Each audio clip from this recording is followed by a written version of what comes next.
എല്ലാ പ്രശ്നങ്ങൾക്കും പരിഹാരം അത് പാപമോചനം നടത്തലാണ്. മഹാനായ ഹസൻ റളിയല്ലാഹു അൻഹുവിൻ്റെ അടുക്കൽ 4 പേർ വ്യത്യസ്തമായ പരാതികളുമായി കടന്നു വന്നു.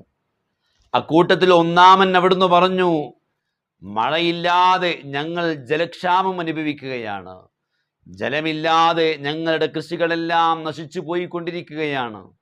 ഞങ്ങൾ വലിയ പ്രയാസത്തിലാണ് എന്ന് വിഷമം പറഞ്ഞ സമയത്ത് മഹാനായ ഹസൻ റളിയല്ലാഹു അൻഹു പരിഹാരം പറഞ്ഞത് ഇസ്തിഗ്ഫാറിനെ അധികരിപ്പിക്കാനാണ്, പാപമോചനം നടത്താനാണ്.